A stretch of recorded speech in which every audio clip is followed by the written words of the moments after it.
You have found what lights you up. I'm your host, Sunny the Life Coach, and I'm here because I see you searching for something or someone out there to help you feel better. Something to take away the pain that you're feeling, the inadequacies. I know all of the things that happen in life can leave you feeling empty. Your search is over. This podcast is all about finding your own freedom and power to love yourself enough to shine in the ways you were always meant to, the ways in which you are already fully capable of. If you're ready for some real talk, some serious truth bombs, and a few F-bombs, you are in the right place. Let's do this. Let's get lit.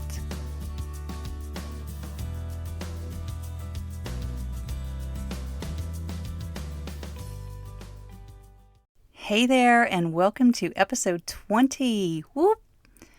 I have a lot to say. Maybe you should get some popcorn.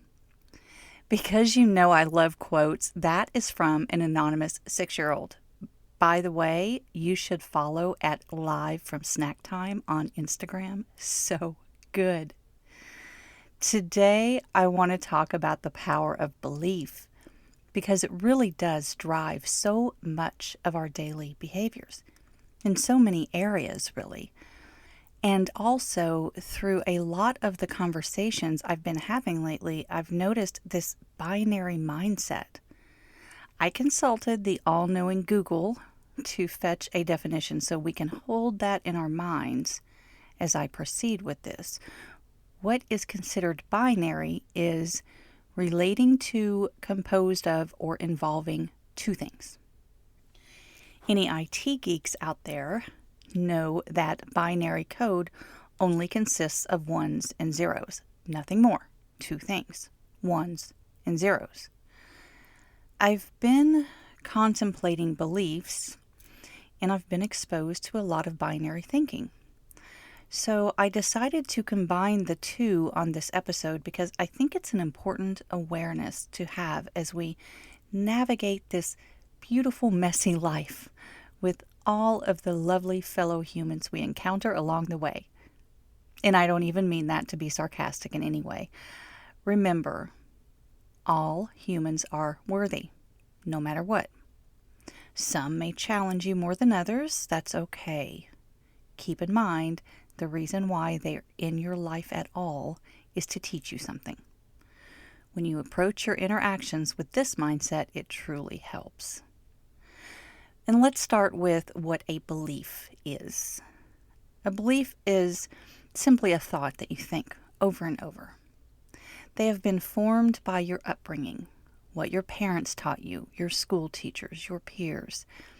As a child, these groups were primarily responsible for shaping your thoughts. This is what you should believe. You may have also been exposed to a certain religion or spiritual practice too for an extra layer. All of this combined becomes your first layer of influence. You take this with you into adulthood and you start to incorporate what you have observed and absorbed from society, media exposure, the books you've read, all of the things. Maybe you even challenge some of the things that you've learned in childhood. Maybe you accept new ideas or modify some of your existing ideas. Through all of this, you form your opinions of what is right and wrong. And while you're doing this, so is every other human. Everyone is choosing their own belief systems along the way of living this life.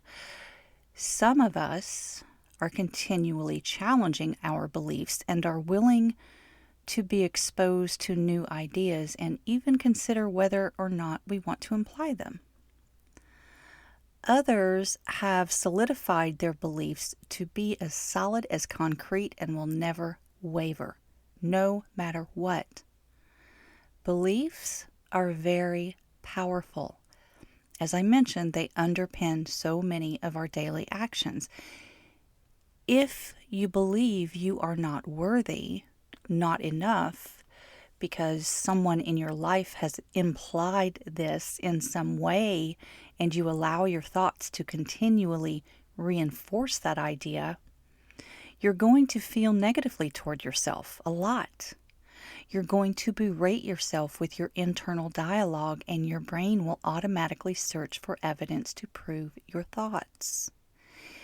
And you stay stuck in that place because you've never learned to challenge those beliefs. They've simply become a part of who you are. On a broader level, you may believe that your religion is the one true religion, the only right one. Any non-believer will pay the price in the afterlife, while you will be rewarded for your belief. You may believe in the law of attraction, and that ensuring that you only allow yourself to focus on positive energies so you will attract abundance is the way to go. That any knowledge of social injustice or tragedy or disease will pull you closer to these things, and so you avoid them as much as possible. You do not bring them into your world. You do not think any thought that is related to them as much as possible. Now, I am not knocking the law of attraction at all, nor religion. In fact, there are many of the concepts that I agree with. I'm bringing that up because it seems to be coming under fire in some circles, the law of attraction in particular, because of this binary mindset. And I also have something to share along those lines that ties into my previous episode, so bear with me.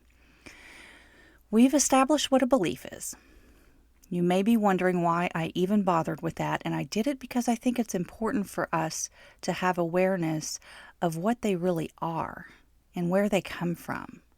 The power that our beliefs seem to hold over us, and the potential to challenge them at any point in time. I think so many of our beliefs have become subconscious. We just file them away to free up space for new things that are in line with what we already know. Complementary thoughts, if you will. I did it because I think many of us get stuck in that concrete. This is what I believe. This is right. That is wrong. Full stop. I cannot be bothered with another point of view. That's the binary mindset. Right or wrong. There's no other choice. This or that. Red or blue. Us or them. 1 or 0. And I think our brains default to that because it's easier. It's just easier to pick a side, stay on that side, stay in your lane and dig in. I had an interesting moment last week, and I think it was the very day that I published episode 19. In that episode, I introduced the work of Byron Katie. You may already well know who she is, or it may be the first time you've heard about her work. I went through the questions that she encourages us to ask ourselves because I do think they are simple yet powerful questions designed to challenge your original thought, especially when it centers around what you think of yourself, your value, your worth, your enoughness. That, to me, is the sweet spot of Katie's work. Being able to objectively apply it to yourself or to your thoughts about someone else's behavior. The interesting moment came when I saw a post about how the law of attraction perpetuates racism.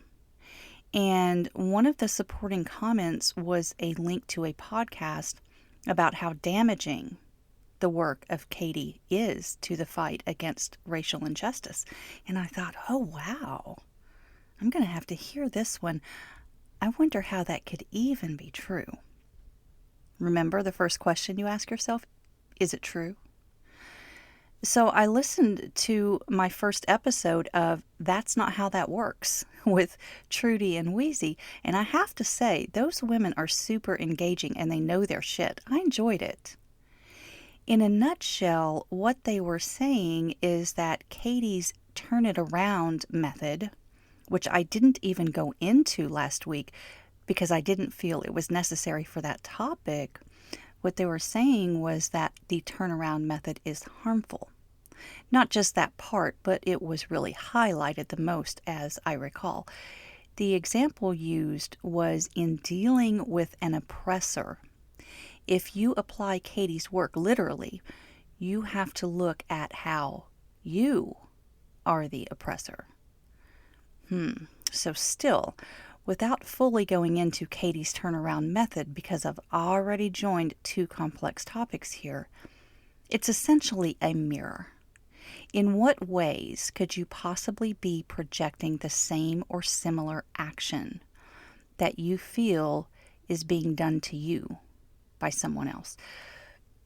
So when they were saying, when dealing with an oppressor, if you apply Katie's work literally, you have to look at how you are the oppressor, I thought, okay, I can see how that can be very problematic when you apply it to something as huge as racial injustice.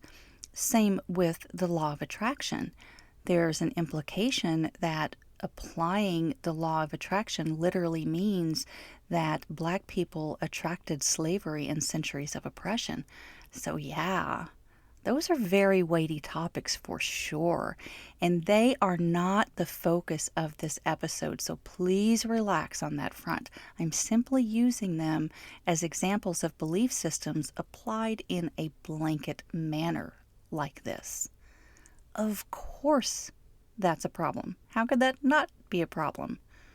Well, it's really only a problem if you believe that it is. I use these examples because they are simply areas that I research frequently. I want to know more about them. I want to question my thoughts. I like to challenge my beliefs. Not in a binary manner of, have I been wrong? Are they right? Not at all from a place of right or wrong, but from a place of awareness and understanding. I personally see it as my responsibility that if I'm going to introduce a concept or a thought leader in my own podcast, that I'm also going to have an awareness of alternative viewpoints. That is not to say that is what everyone else should do. That's simply my personal opinion. I like awareness. It doesn't mean that I have to agree with them or that I want to change my beliefs, but I find it a valuable exercise to question myself. Not continuously, mind you, surely not. That would be exhausting.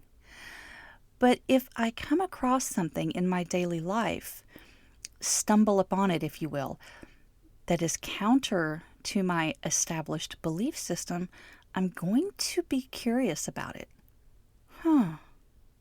What does that mean? Where is this person coming from, or this group of people? I may not always understand it, but I don't feel that I have to, not fully. The example I used is a good one for what I'm trying to say here. I will never know what it's like to live in this world as a Black person. That isn't something that I can experience. Yet I think there's something to be said for having awareness of that alternate viewpoint that might cause me to question or even reconsider thoughts that I've had, beliefs that I've held. And far be it from me to question the validity of another person's view of the world. Just because I haven't had the same experiences doesn't make them wrong. It doesn't make me right. Are you following me here? If what other people think is none of your business, then so is what other people believe. Yet it's those very things that end up being so polarizing because of this all or nothing thinking that we have. And also because we've been trained by society to never discuss religion or politics. We aren't taught how to have civil discourse. We are simply taught to stay away from it altogether, avoid it at all costs. That becomes one of our very beliefs. Stay away from those topics. Where's the fun in that? I'm not saying that I'm out there all day, every day, debating my position on religion, politics, law of attraction, or racism. Oh my God, that would be exhausting. Because one of the powers of our beliefs is that they are seemingly unshakable, unbreakable, concrete. Yet I like to look at another power of our beliefs as being flexible, able to be questioned, open to be explored. I'm talking about our personally held beliefs, to be very clear. I'm not talking about trying to reshape someone else's beliefs. That's where we get into trouble. That's where we can't have civil conversations around those topics, because we're coming at it from a place of being right. And if the other person could just see that and agree with that, then there would be more right in the world and less wrong. Where the power of flexibility is best applied with your belief system are those long-held beliefs about yourself, about who you are as a person, about whether you're good enough or smart enough or talented enough to make things happen. When you go to the work of changing your thoughts about yourself, you can get to the work of exposing the flexibility of those long-held beliefs about you that just aren't true. That's where the power truly is. Your beliefs can hold you back, or they can propel you forward. That goes for what you believe about circumstances out there in the world, about the way that other people live their lives and how they behave, how they treat others, and most importantly, how you treat yourself in alignment with your beliefs. When you start finding cracks in that concrete, you can inspect them from a place of curiosity. Is this worth repairing? Or should I tear it all down and rebuild a new foundation? That's what I'm talking about. That's how I approach my beliefs when I'm examining alternatives. That's what I did when I was presented with an alternative way of viewing Byron Katie's work at almost the same time that I was kind of promoting it as a way to question yourself.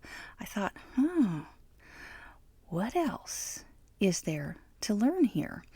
Clearly, they have some insights that I haven't yet been introduced to. Let's explore. Let's inspect to see if there are any cracks I might want to repair. And I feel that because I took that approach, instead of thinking, oh my God, what did I miss? Or that's bullshit, they don't even know what they're talking about. I thought, let's explore this. And I learned a lot from that hour of my time. I took a walk outside and I really listened. That is the beauty of a podcast, isn't it? There's no two-way conversation. I talk and you listen. Fun. There are so many times where I get to be the listener and just take it all in, and I leave some of it behind. Seriously, I really listened to the message of that podcast, and I could tell where those ladies were coming from. My big takeaway from that experience is, I had two big takeaways, actually. The first was that I definitely wanted to hear more from these two, so I was glad that I came across that reference. I doubt they need me to promote them. I'm just saying that if you're into exploring social justice, that's a damn good one to follow. The second is really something I already knew, but this reinforced it for me. When presented with a thought, a belief, an idea, a concept that is counter to your own understanding of truth, sometimes we can take bits and pieces of that alternative and apply it to the cracks in our foundation. We don't have to take it all. We don't have to reject it all, throwing the baby out with the bathwater, so to speak. It's not all or nothing. It's not this is right, that is wrong. We need to pull ourselves back from this binary mindset, if only to allow space in our brains for further growth. I have taken pieces and parts along my path in this life of many blanket belief systems and stitched together my own quilt from it. It is quite honestly rare that I will take the whole blanket of any system out there and add it to my mental stack. I like to really think about it, question it. Does this make sense to me and for me at this time in my life? What parts of it work and what parts don't?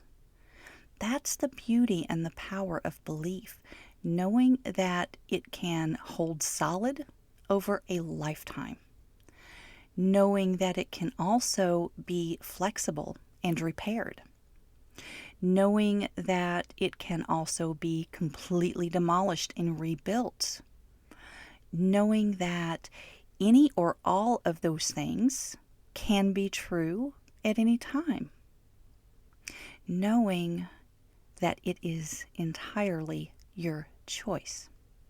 So I encourage you to question. Question everything. Question the things you think you know to be true. Open yourself up to alternative viewpoints. Take what works for you and leave the rest. That goes with anything in life. That goes with the things I share here on this podcast. Maybe one of my episodes doesn't resonate with you, and that's okay. Maybe it's this one, and that's okay. I hope you still come back again. I have plenty of podcasts that I listen to or books that I'm reading where I have to just abandon it and say, nope, this isn't working for me right now. That's not to say it might not work later. You never know. Either way, I'll be here because I've got a lot to say. You might want to grab some popcorn. And speaking of amazing quotes, here's Rumi. Don't be satisfied with stories, how things have gone with others. Unfold your own myth. Yep, all of that. That's what I have for you today. I want you to recognize where your beliefs are unshakable and wonder why. I want you to explore. I want you to grow. And I want you to see all of the colors along the way, not just the black and white of it. There's so much yet to be seen in the space between. You just have to be open to it. Thank you so much for listening today. If you'd like to take a deeper dive into this or any other topic, I'm happy to meet you where you are. Head over to my website, sunnythelifecoach.com, and click the button that says, Let's Do This. Light up, shine on.